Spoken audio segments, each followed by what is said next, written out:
Muy bien, pues vamos a empezar con este primer webinar del año. La verdad es que estamos muy felices porque estamos empezando y estamos empezando con un excelente ponente que nos acompaña el día de hoy.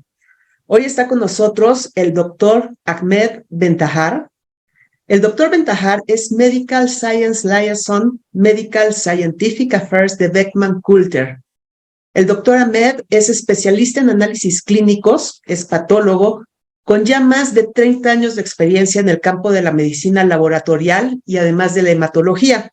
Como miembro de la Asociación Española de Biopatología Médica y la Sociedad Española de Hematología y Hemostasia, el doctor Bentahar ha ganado reconocimiento internacional como un líder y facilitador de talleres, congresos y seminarios.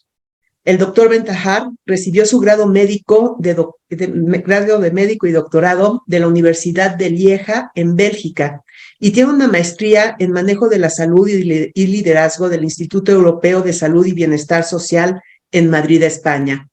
El día de hoy, el doctor nos va a dar una plática acerca de cómo esta parte de la hematología nos ayuda al diagnóstico clínico.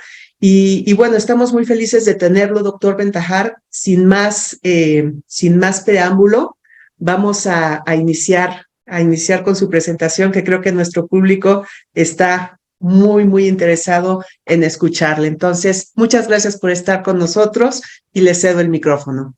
Muchas gracias a usted. Imagino que ya ven mi pantalla, ¿verdad? No, creo que la tiene que volver a compartir, por favor.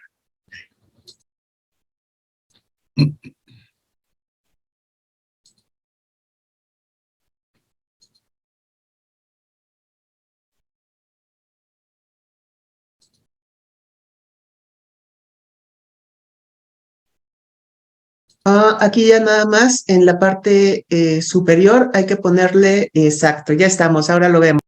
Perfecto, muchísimas gracias.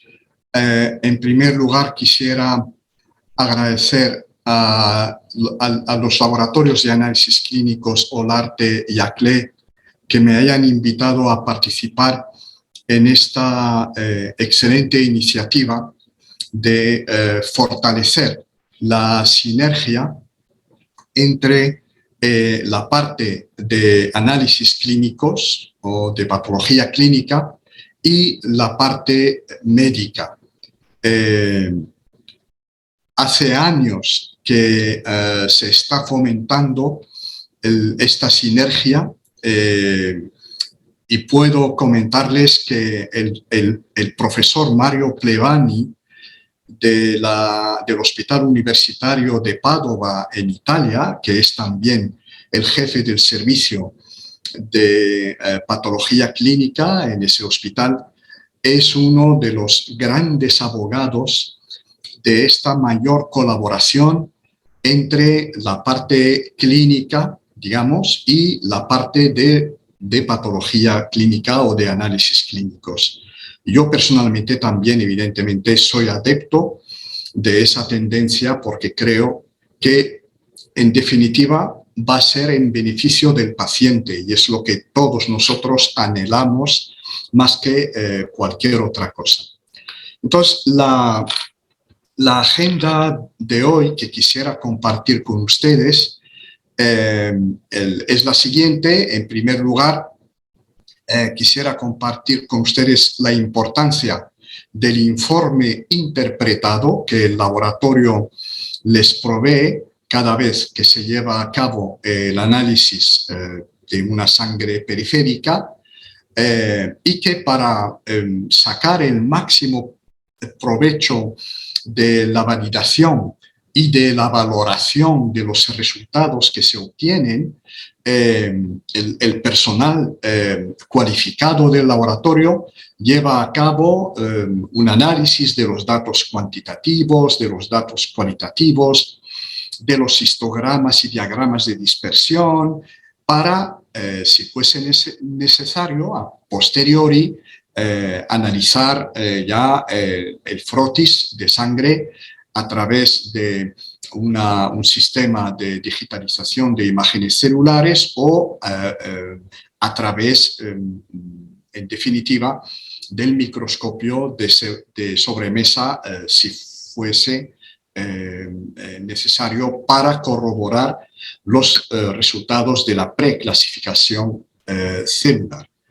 Después haremos una pequeña análisis del abordaje de la multidisciplinario de la anemia, porque realmente, y esto ustedes lo saben bien, el síndrome anémico es muchísimo más complejo de que la hemoglobina, según la definición de la Organización Mundial de la Salud, fuese por debajo de 12 gramos en las mujeres o por debajo de 13 gramos por decilitro en los hombres. Evidentemente, estos puntos de corte varían según los países, según la altura, según la raza, etc. Pero el criterio, digamos, universal que recomienda la WHO es ese. Sin embargo, aparte de esa definición simplista, si me permiten la expresión, realmente el abordaje de la anemia es muy complejo. Y finalmente, pues, conclusión, y dedicaremos un tiempo para contestar a sus preguntas, si las hubiere. Entonces, hoy en día vivimos una situación extraordinaria con grandes avances tecnológicos debido a una continua innovación científica, la emergencia de nuevos tratamientos y diagnósticos fruto de una mayor pericia, cambios en la pirámide poblacional y en los hábitos sociológicos, incremento de la carga en la atención médica e incremento de los costes e incluso un mayor riesgo de pleitos, dado que Internet ha enriquecido mucho los conocimientos básicos de los pacientes. Entonces, imagínense si además es un paciente, como es mi caso, que es médico y es especialista en análisis clínicos. Imagínense las conversaciones que tengo con mi médico de familia cada vez que hago un chequeo semestral o algo similar. Entonces, todo esto que acabamos de comentar constituye una gran presión sobre los sistemas de salud, tanto públicos como privados. Disculpad, aquí me está costando. Ok. Tanto públicos como privados. Y ello ha conllevado a que ustedes, como médicos, demandan cada vez más una praxis médica basada en la evidencia. Y aquí es donde el laboratorio de análisis clínicos les puede, incluso me atrevería a decir, les debe ayudar a que lleven a la práctica esa excelente exigencia, y ello a través de una disponibilidad de un material tecnológico con altas prestaciones que, como veremos a continuación, permitirá una buena orientación diagnóstica. Todo ello les permitirá a ustedes que interpreten mucho mejor esos datos con un impacto clínico sobre el diagnóstico, el tratamiento y el pronóstico de la enfermedad del paciente, para finalmente ayudarnos a todos a tomar las mejores decisiones en beneficio de los pacientes que atendemos. Y si me permiten comentarlo de este modo, de todas las disciplinas que encontramos en el laboratorio, la hematología el departamento de hematología es sin duda el más complejo. Y dentro de ese departamento de hematología, lo que es la biometría hemática básica es el elemento central. Y dependiendo de los resultados de esa biometría hemática, se pueden derivar toda una serie de pruebas que son costosas en términos de tiempo, como es, por ejemplo, el análisis citológico, que si fuese necesario, el siguiente paso sería el inmunofenotipaje por citometría de flujo, la citogenética y la biología molecular, para no solamente terminar de diagnosticar perfectamente la hemopatía maligna, sino que además tener una idea del pronóstico de esa enfermedad. Y saben ustedes muy bien que hoy en día la Organización Mundial de la Salud clasifica las leucemias ya no solamente sobre criterios citológicos, como hacía antaño la French, American and British Association, el grupo FAB, sino que hoy en día la clasificación de las leucemias se basa principalmente sobre cuán recurrentes son las alteraciones citogenéticas y de biología molecular. Todo esto hace que el responsable del departamento de hematología en el laboratorio tenga un nivel de exigencia extraordinariamente alto en lo referente a la calidad de los resultados, a la fiabilidad de esos resultados, para que ustedes siempre obtengan el resultado que realmente refleje la patología subyacente de sus pacientes. Porque además de esto, cada vez que un patólogo valida un resultado, está validando todo el proceso, como nosotros denominamos aquí en Estados Unidos, from vein to brain. Y ese proceso completo incluye, evidentemente, tanto la fase preanalítica como la fase analítica per se, como la fase postanalítica, siendo además la fase preanalítica un cierto desafío significativo, dado que en la mayoría de los casos escapa del control del propio laboratorio. Por ejemplo, si una muestra se extrae, voy a decir una burrada, con perdón, se extrae en Veracruz y después llega a Ciudad de México, por supuesto, el laboratorio en Ciudad de México no ha controlado la calidad de esa flebotomía, de esa extracción de sangre, si el nivel sangre anticoagulante es adecuada, sin hablar del transporte de la muestra, etcétera, etcétera. Y es por ello que los laboratorios implementan métodos para detectar resultados espurios afectados por la pobre calidad de la fase preanalítica, y esto lo ilustraremos más adelante con un caso muy bonito que me encantaría compartir con ustedes.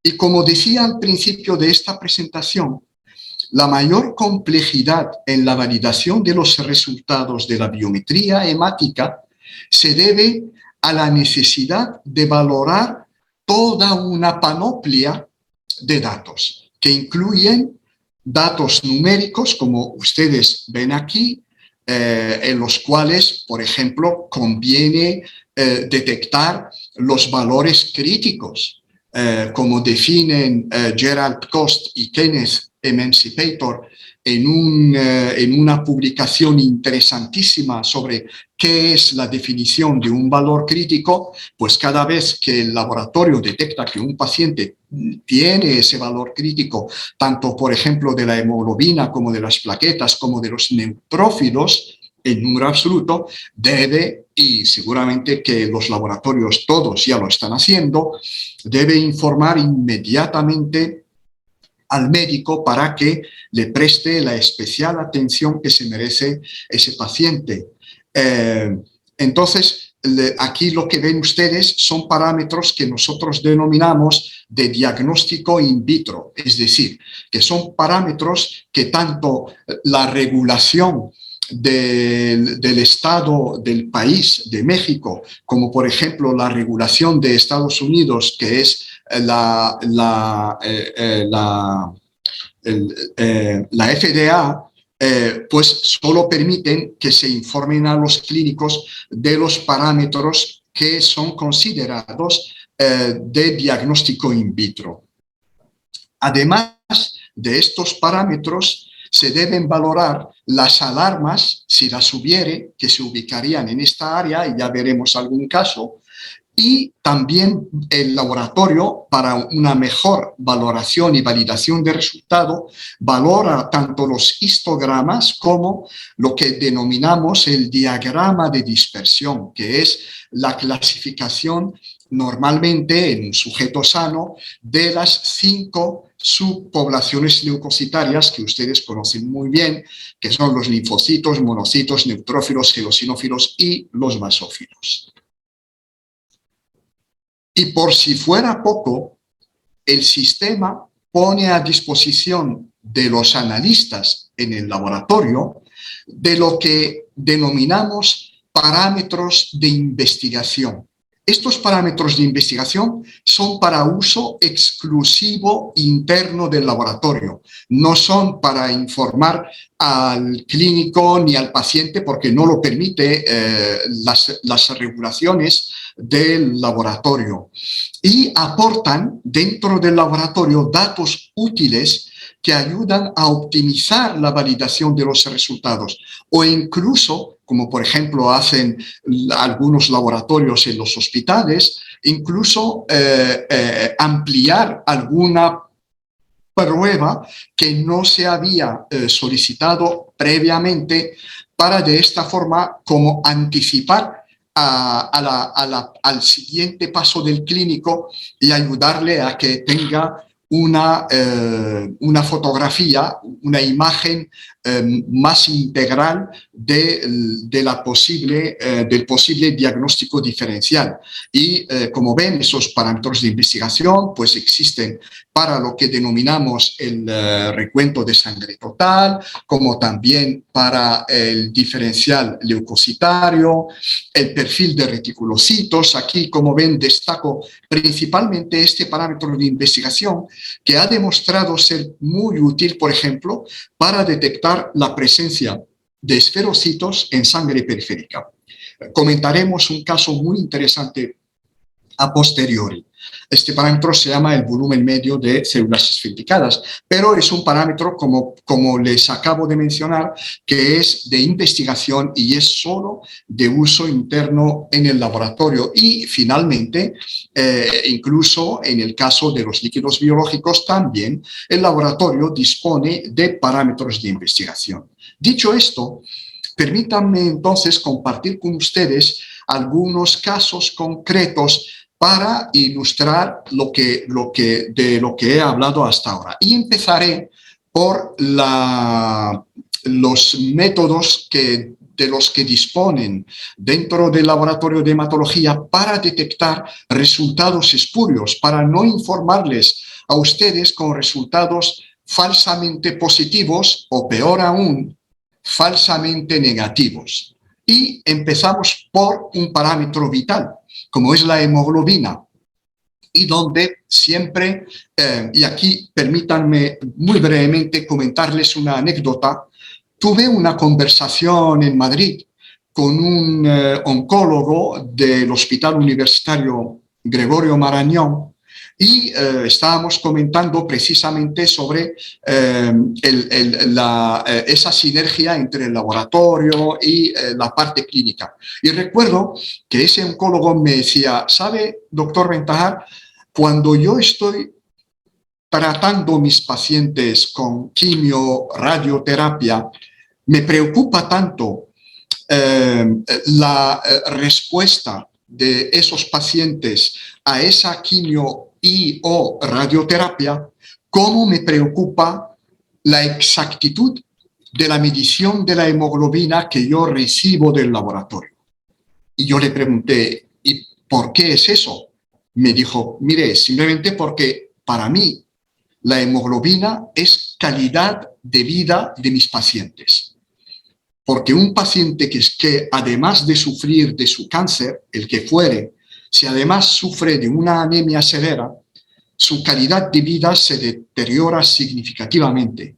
Y yo no quisiera que uno de mis pacientes, por ejemplo, tuviese 7 gramos de hemoglobina, pero que el laboratorio me informe que tiene 20 gramos de hemoglobina, como ha pasado precisamente en este caso, donde evidentemente este paciente no tiene 20 gramos de hemoglobina, en cual caso podría ser una policitemia vera, ¿verdad?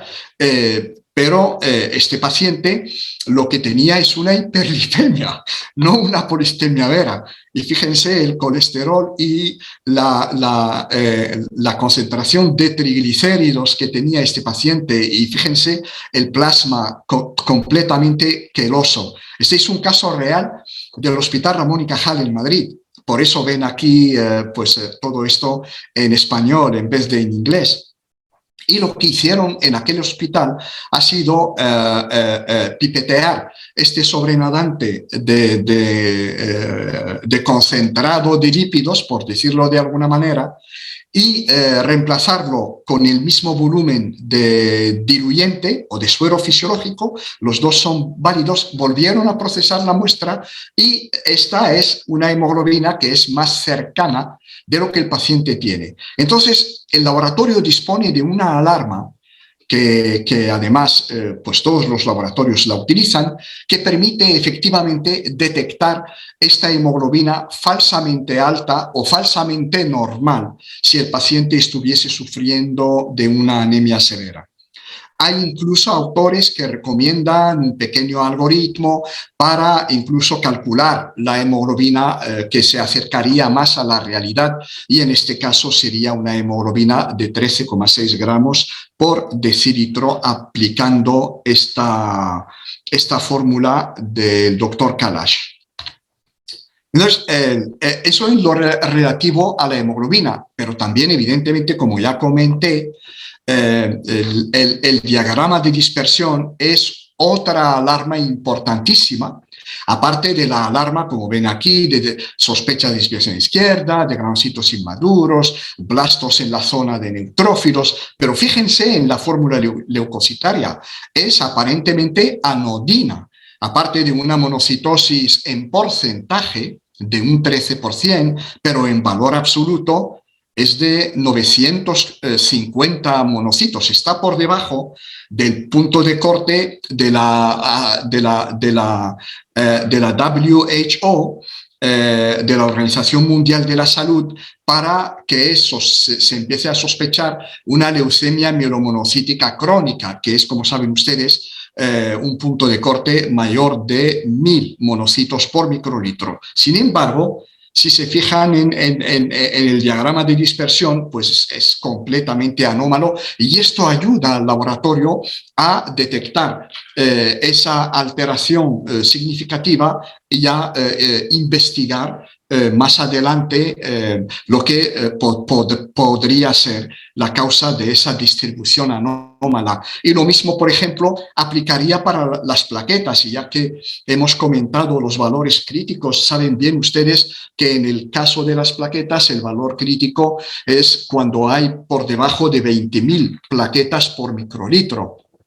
E incluso, como en el caso de este paciente, tiene por debajo de 10.000. Y saben ustedes que por debajo de 10.000 plaquetas, evidentemente, el clínico solicitará una transfusión de plaquetas independientemente del cuadro clínico del paciente, porque hay un riesgo vital ahí de accidente cerebrovascular, de hemorragias, etc.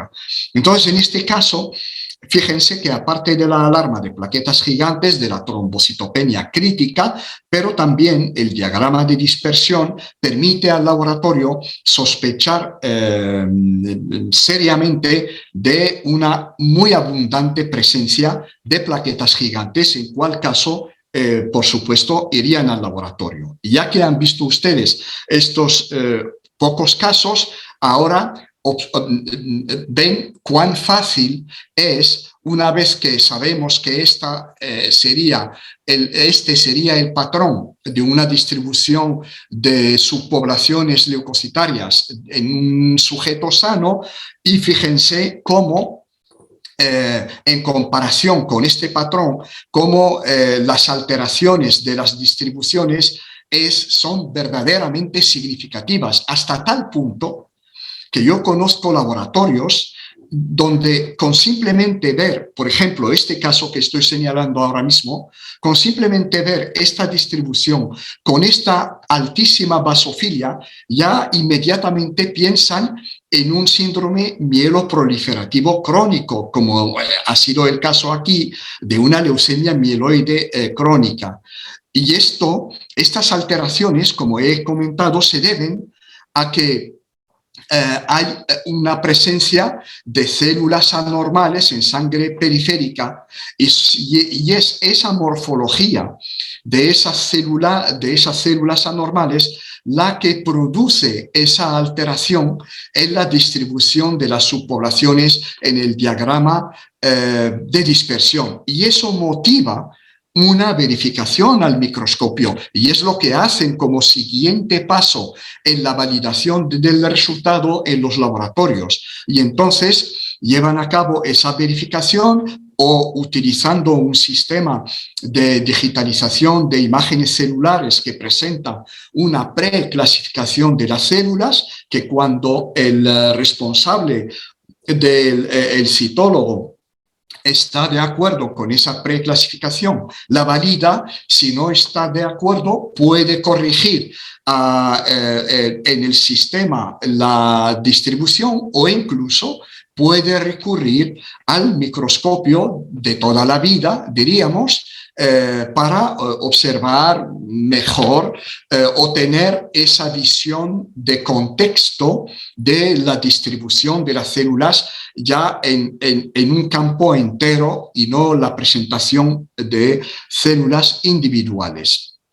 Entonces, gracias a la inquietud científica de ustedes y de los que trabajan en el laboratorio, varios autores a nivel mundial, a nivel internacional, han querido ir más allá de lo que denominábamos al principio los parámetros de investigación, de diagnóstico in vitro, y han querido explorar el potencial de esos parámetros de investigación.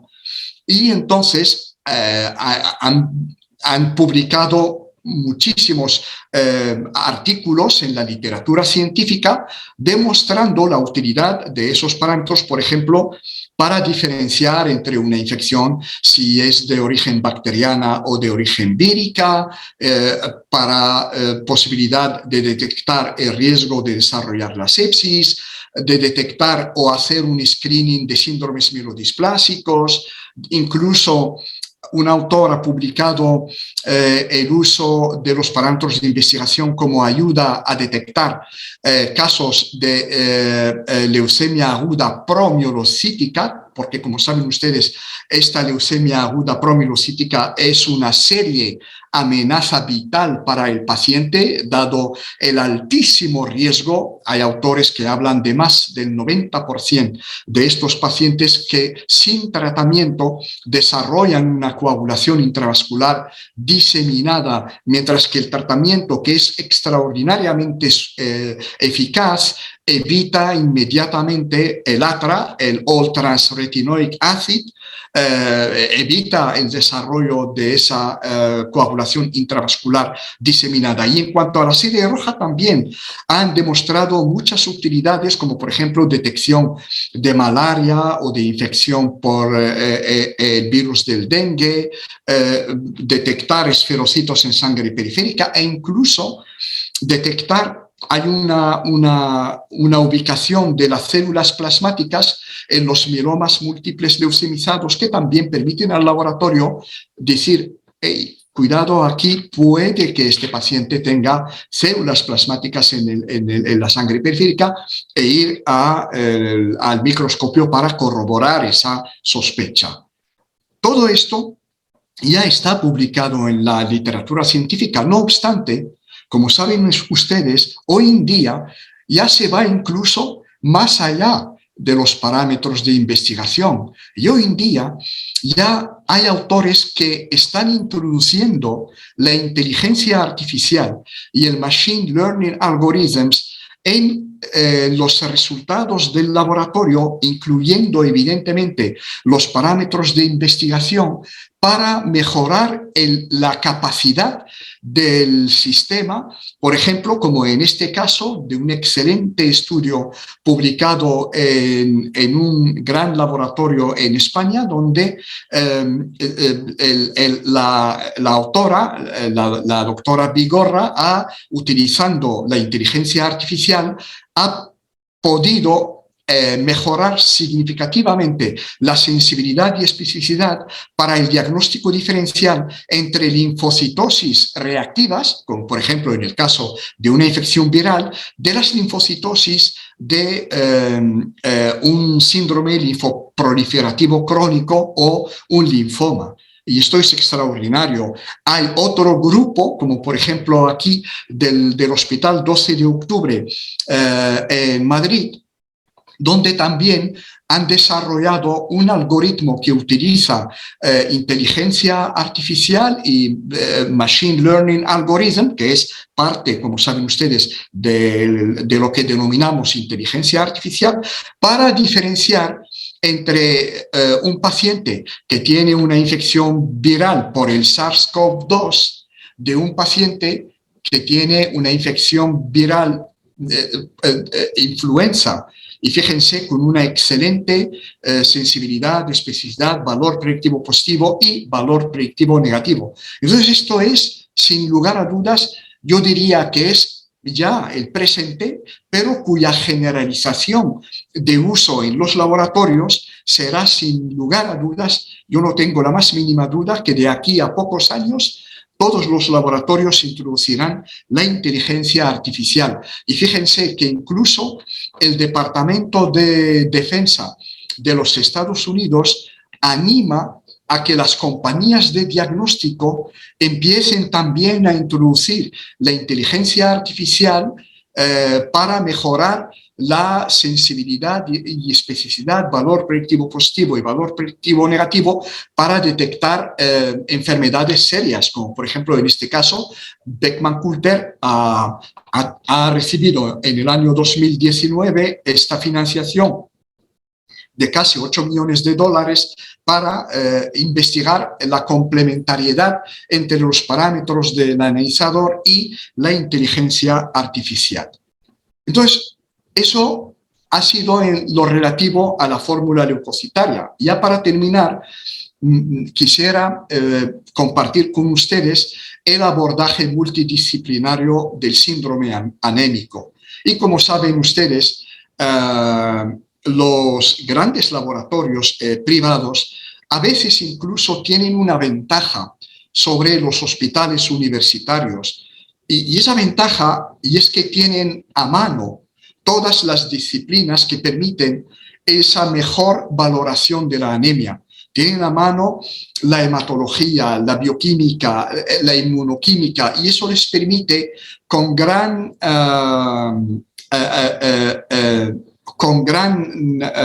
facilidad, posiblemente la palabra facilidad no es la más adecuada, pero con gran eficacia, hacer ese acercamiento de diagnóstico integral de la anemia. Sin embargo, a veces Yo esto lo vi, por ejemplo, en grandes hospitales universitarios, pues esa sinergia interdepartamental deja que desear, porque el laboratorio de hematología está en una sección, el laboratorio de bioquímica e inmunoquímica en otra sección, y no siempre, lamentablemente, el diálogo interdepartamental es del todo eficaz como hubiésemos deseado. En todo caso, lo interesante aquí es ver cómo, utilizando estas tres disciplinas, podemos abordar de un modo extraordinariamente eficiente este complejo síndrome como es el síndrome anémico, empezando por la hematología, y es de lo que más estamos hablando hoy en día, ¿verdad? Entonces, la hematología es como, digamos, el primer paso en la llamada de atención de la anemia. Recuerden la definición de la Organización Mundial de la Salud, es la hemoglobina por debajo de 12 gramos en varones o por debajo de 12 en mujeres y por debajo de 13 en hombres. Y en Ciudad de México, dado que es una ciudad muy alta, posiblemente ese valor fuese mayor, de 14 o más gramos de decilitro, gramos por decilitro. Entonces, en los parámetros de la hematimetría, de la biometría hemática, permiten una primera clasificación de la anemia como siendo microcítica, normocítica, macrocítica, es decir, el volumen de los glóbulos rojos o de los eritrocitos pues es pequeño, es normal o es grande. Y además del color, la cromía, son pálidos, tienen un color normal o tienen un color denso. Y finalmente, y esto es muy importante, el análisis de reticulocitos permite saber si la anemia es regenerativa o es arregenerativa. Es decir, cuando ustedes reciben un resultado y ven que su paciente tiene, digamos, 9 gramos de hemoglobina por decilitro, ese dato posiblemente sea muy insuficiente, porque ustedes necesitan saber ¿cuál es la causa de esa anemia? Es debido a que la médula ósea, la eritropoiesis, es capaz o está intentando compensar esa pérdida de glóbulos rojos y por ende de hemoglobina, o es porque el daño está dentro de la médula ósea y la eritropoiesis es ineficiente, en cual caso, como sospechan ustedes, el pronóstico es peor cuando la anemia es de origen central, es arregenerativa. Entonces, todo esto nos permite sospecharlo el análisis de reticulocitos. Y ya el siguiente paso, una vez, por ejemplo, que determinamos que la anemia es microcítica, sabemos que una de las 3 principales causas, hay otras más, pero por resumir, pues puede ser debido a un déficit de hierro, a una anemia de proceso crónico e incluso una talasemia. Y aquí los parámetros de bioquímica pueden ayudar en la orientación, en el estrechamiento, digamos, del diagnóstico diferencial. Lo mismo aplica cuando la anemia es normocítica, también el análisis de reticulocitos es fundamental en este caso, y los parámetros como por ejemplo la cistatina C, la creatinina para valorar la función renal, la aptoglobina para detectar si hay una hemólisis intravascular, etcétera, la proteína C reactiva para saber si hay un proceso inflamatorio que acompaña, en fin. Y si es macrocítica, también pues se sospecha, según el recuento de reticulocitos, pues si es un déficit de vitamina B12 folato, si es debido a alcoholismo, cirrosis, o si es un síndrome mielodisplásico o incluso un hipotiroidismo, que como saben ustedes acompaña la macrocitosis. Y una vez más los parámetros de bioquímica serán útiles para mejorar ese diagnóstico diferencial.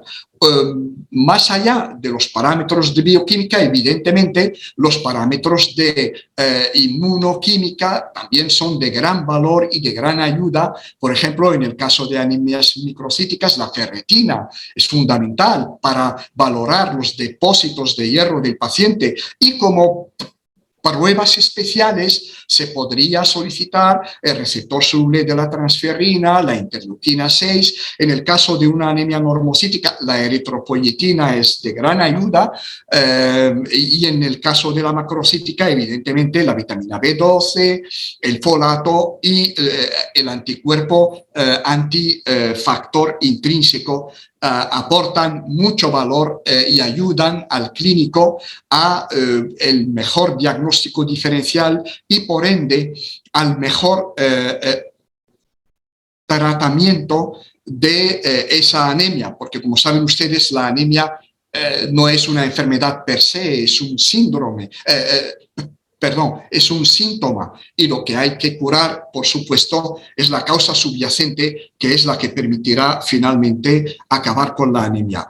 Y del mismo modo que comentamos con los parámetros de investigación para la serie, digamos, blanca, lo que llamamos la serie blanca, esto aplica también a la serie roja, y también aquí hay parámetros de investigación que son para uso interno exclusivo del laboratorio, que permiten ayudar, por ejemplo, detectar uno de los mayores problemas en mujeres en edad fértil, que es el déficit latente de hierro, que son mujeres que es cuando se les hace una analítica de la sangre, pues no se observa alteración significativa de los dos parámetros que son la hemoglobina, que es normal, y el volumen corpuscular medio, que es normal. Sin embargo, los depósitos de hierro ya se están vaciando. Y entonces, si detectamos con antelación este déficit latente de hierro, esto permitirá al médico prevenir que el paciente no desarrolle ya lo que es la anemia ferropénica absoluta.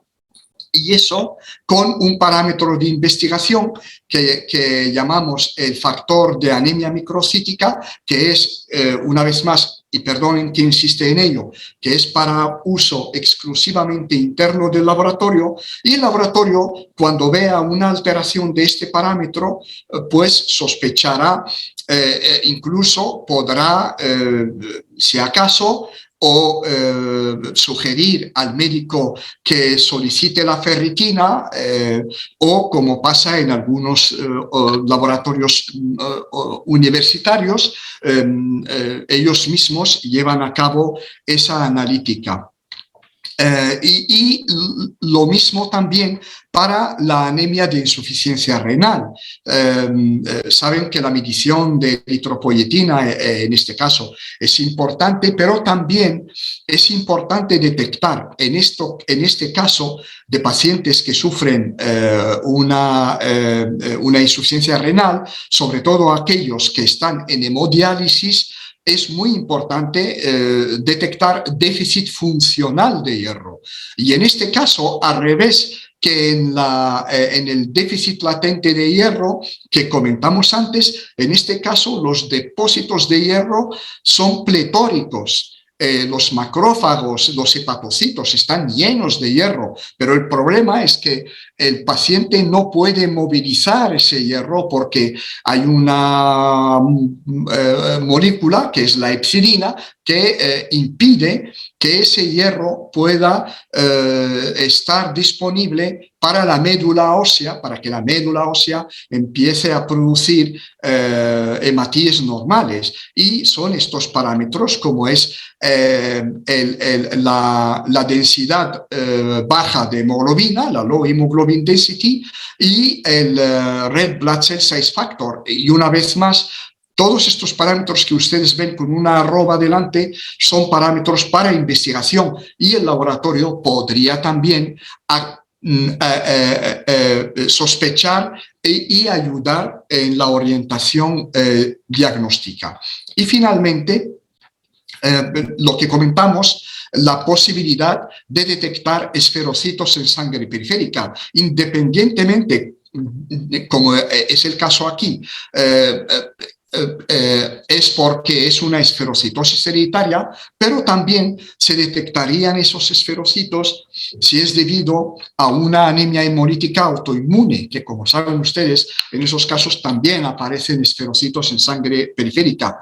Y fíjense este caso precioso de un paciente que sufre de un síndrome linfoproliferativo crónico, concretamente la leucemia linfática crónica, un paciente con 45.000 leucocitos, de los cuales 42.500 son linfocitos, pero lo importante aquí, fíjense, es que hemos podido detectar que este paciente tiene esferocitos en sangre periférica, es decir, que este paciente está sufriendo, además de la leucemia linfática crónica, del síndrome de Evans, que es cuando estos pacientes desarrollan reacciones autoinmunes contra sus hematíes, de ahí la anemia macrocítica, y contra sus plaquetas, de ahí la trombocitopenia severa. Y este parámetro, el volumen medio de células esferificadas, es el que ha permitido aquí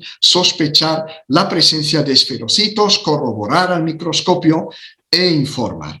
Y ya como conclusión, y creo que es la penúltima diapositiva, simplemente decir que no paramos de investigar, no paramos de progresar, y todo ello en beneficio del paciente. Y hay muchísimas tecnologías que estamos investigando. Simplemente quise destacar esta específica como futuro. Esta es la recomendación de la International Committee of Standardization in Hematology y de la International Society of Laboratory Hematology, y es animar a las compañías de diagnóstico que desarrollen el inmunodiferencial, ya no utilizando un analizador hematológico y un citómetro de flujo, sino que en el mismo sistema que ya se informe la fórmula leucocitaria con marcadores monoclonales, que son el gold standard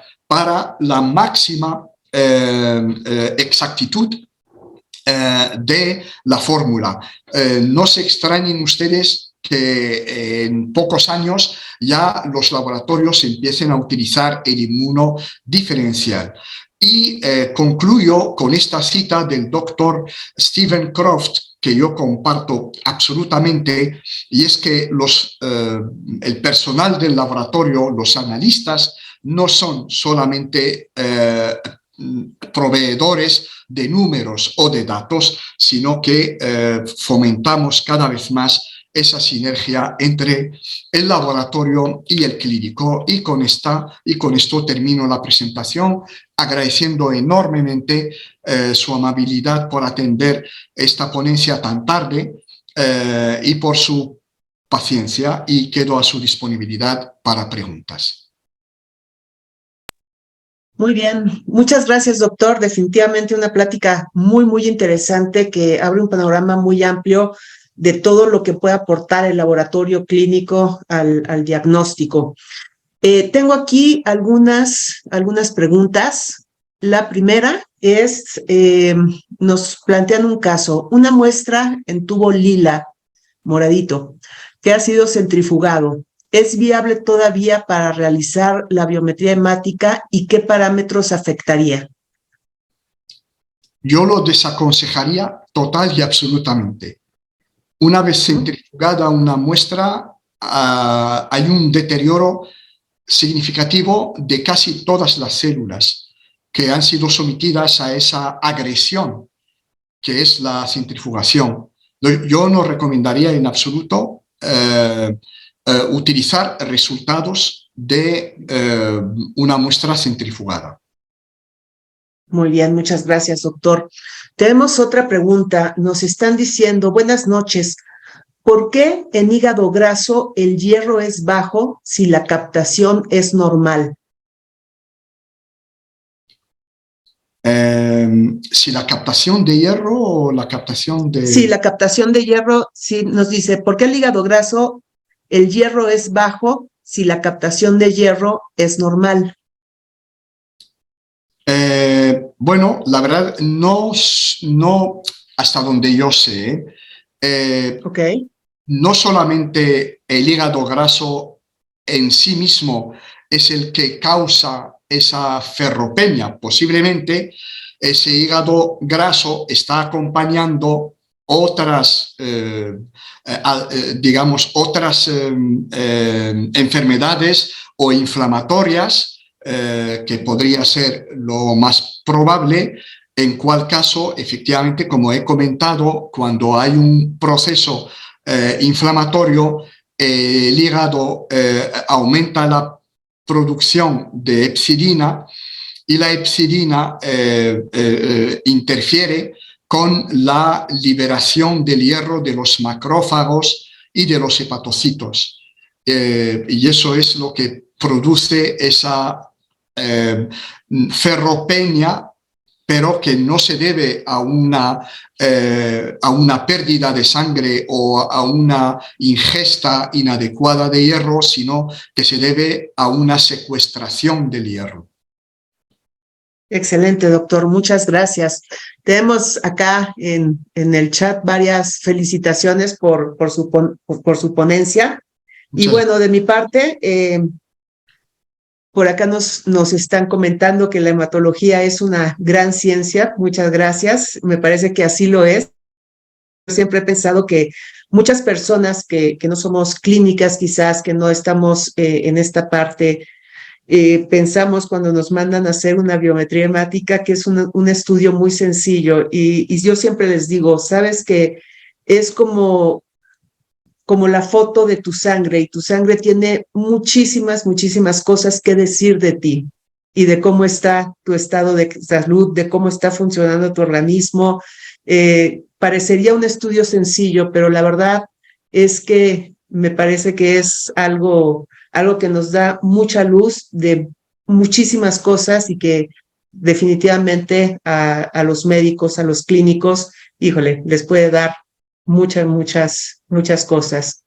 Acá nos comentan, es muy difícil leer una biometría hemática. También nos dicen que de una biometría hemática bien interpretada puedes obtener muchos resultados, como lo menciona el doctor Ahmed. Definitivamente creo que es un estudio en apariencia sencillo, pero maravilloso, finalmente maravilloso. No tenemos más preguntas ahora por parte de la audiencia. Doctor, no sé si quieras hacer un comentario final. Eh, yo quisiera sinceramente felicitarles por esta iniciativa. Es extraordinario ver cada vez más laboratorios que fomentan esta iniciativa de mayor diálogo entre el laboratorio y la parte clínica. Es algo que hemos esperado durante mucho tiempo y les felicito por haber tenido esta iniciativa y les animo a continuar en ese sentido porque el que más se va a beneficiar de esto es el paciente y es nuestro mayor anhelo, por supuesto. Es correcto. Tenemos aquí María de Los Ángeles Jarquín está alzando la mano. María de Los Ángeles, ¿nos podrías poner ya sea en el chat o en la sección de Q&A tu pregunta para podérsela transmitir al doctor, por favor?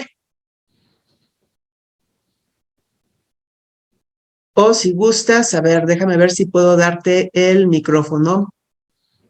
Ok, María de Los Ángeles, ¿estás lista? Si quieres, si gustas platicar con el doctor o darnos un comentario, nada más abre tu micrófono, por favor.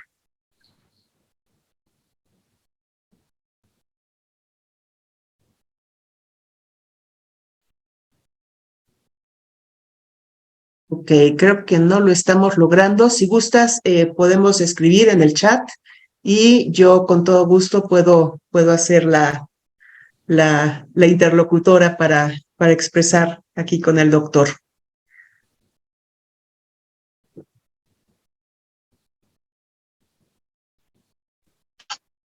Bien, de cualquier forma, nos pueden mandar sus preguntas. María de los Ángeles, sí, a ver si gustas, puedes hacer tu comentario. ¿Me escucha? Sí, adelante. Muchas gracias, buenas noches. Quiero felicitar al doctor, es una excelente ponencia. Y quisiera preguntar qué significa en la biometría hemática cuando se refieren ancho de distribución de eritrocitos. Entre paréntesis se pone CB y luego abajo ancho de distribución de eritrocitos y se pone entre paréntesis SD. Sí, buena pregunta, gracias. El ancho de distribución de eritrocitos, que como sabe usted, refleja el grado de lo que llamamos en hematología anisocitosis, es decir, cuán parecidos son los eritrocitos, porque en un sujeto sano se espera de la médula ósea que produzca los eritrocitos como si fuese la Casa de la Moneda de Ciudad de México, para que todas las monedas tuviesen exactamente el mismo tamaño. Entonces, para medir cuán semejantes o cuán homogéneos son los hematíes o los eritrocitos, se mide la distribución de los eritrocitos o en coeficiente de variación o en desviación estándar. Simplemente es lo mismo, refleja lo mismo, refleja o que los eritrocitos son homogéneos o que los eritrocitos son heterogéneos, como por ejemplo, imagínese una paciente que sufre de una anemia ferropénica. Entonces, esa paciente va a su médico y el médico diagnostica esa anemia ferropénica y mientras investigan la causa subyacente le prescribe hierro. La paciente empieza a tomar hierro. Como la médula ósea empieza a recibir hierro, los hematíes que empieza a producir ya no son pequeños como en el caso de la anemia ferropénica, sino que los nuevos hematíes producidos tienen un tamaño normal. Lo que pasa es que en la sangre de esa paciente van a haber una mezcla de hematíes pequeños que son de la época, digamos, de cuando era ferropénica, y los hematíes normocíticos, es decir, que son normales, que son de la época ya de que ya está recibiendo hierro. Y esa mezcla hace que cuando el sistema analiza esos eritrocitos, pues refleja esa heterogeneidad. Y eso pues permite al médico, por ejemplo, hacer un follow-up, un seguimiento de la evolución de la paciente. Sin embargo, ya que hablamos de anisocitosis, hay un parámetro muchísimo más interesante que el volumen corpuscular medio o que el ancho de distribución de eritrocitos, que es el volumen medio de reticulocitos, porque ese parámetro se normaliza al cabo de 24 a 48 horas cuando la paciente empieza a recibir hierro y a responder eficazmente a la dosis, a la posología que le ha prescrito su médico. Entonces, su médico, si después de que le prescribe hierro, al cabo de 48 horas solicita reticulocitos, podrá comprobar inmediatamente si su paciente está respondiendo eficientemente a la terapia. Esto venía a cuento del tema de la anisocitosis. Espero haber contestado su pregunta, doctora. Sí, doctor, muchísimas gracias, muy amable, muy claro. Excelente, muchas gracias, María de los Ángeles. Y tomamos aquí también algunos comentarios que nos dicen que les gustaría saber más de hematología. Entonces, en los próximos webinars estaremos platicando más de ese tema. Evidentemente, doctor Bentajar estará invitado para seguirnos transmitiendo su conocimiento. Quiero darles las gracias por estar acá esta noche con nosotros. por atender esta plática. Y bueno, como siempre, estamos en Olarte Yacle a sus órdenes para darles el soporte diagnóstico como ustedes lo necesitan. Muchísimas gracias y buenas noches para todos. Muchas gracias. Un cordial saludo a todos. Hasta luego.